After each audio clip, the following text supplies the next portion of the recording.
Mr. President. Senator from Oklahoma.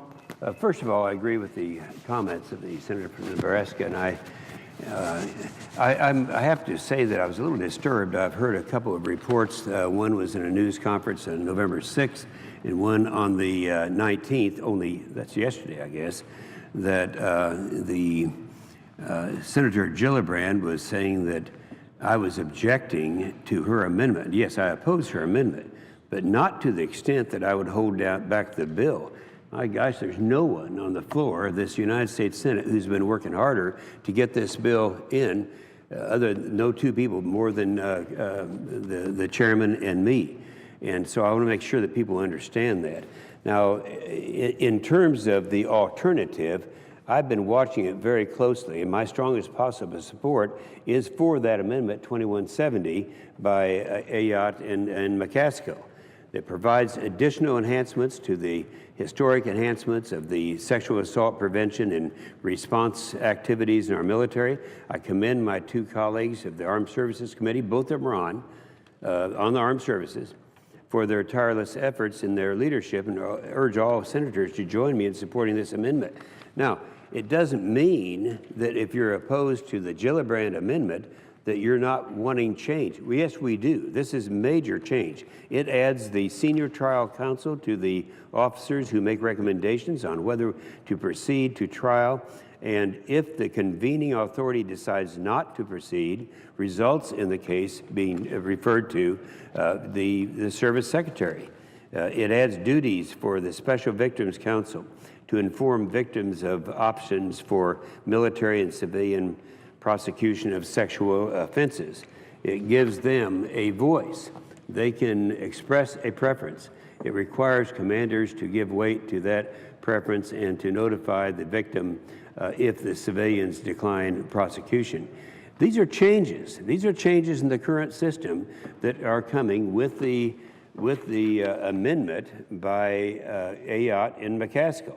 Amendment number 2170. It requires including a written performance appraisals for every member of the armed forces, officers, and enlisted people, an assessment of that member's support for sexual assault prevention and response programs. It requires every commander to be evaluated in their performance appraisals on whether they have or have not established a command climate where allegations of sexual assault are properly managed and fairly evaluated, and ensure a victim can report sexual assaults without fear of retaliation, ostracism, or any kind of group pressure from members of the command. It also requires command climate assessments to be performed after a sexual assault incident, with copies of that assessment to be provided to superiors in the chain of command and the Military Criminal Investigation Organization.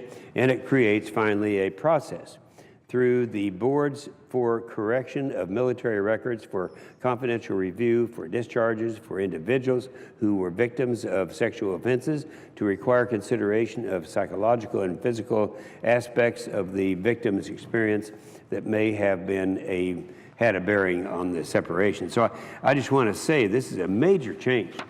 It's one that I strongly support.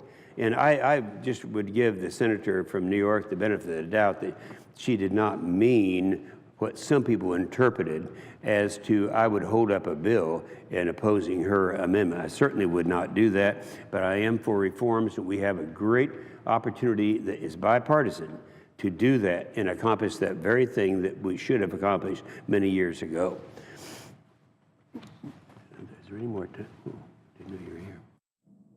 I thought there's others waiting here, but let me just make one comment. Put that chart up, would you? I agree with my colleague, the junior senator from Oklahoma.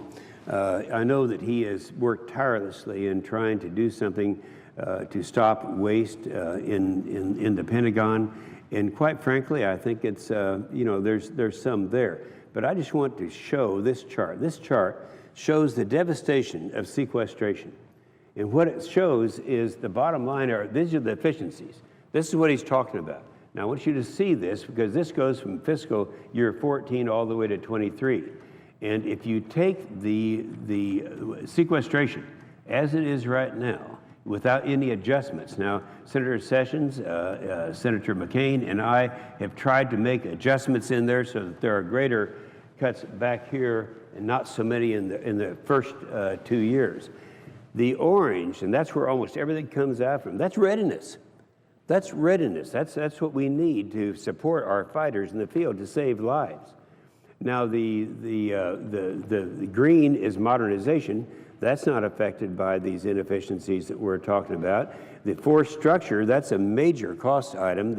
That's the yellow in there. So what I'm saying is, yeah, I know there's room for improvements, and I want Senator Coburn and others to work on areas within the Pentagon where money can be saved. But if that happens, it's still going to be all found down here. I mean, everything, TRICARE and all of it's down in this blue line, so you can see that the devastation that comes with sequestration to our military is still going to take place. I think if you look at the level there of the sequestration cuts that takes place, it's almost entirely in the readiness.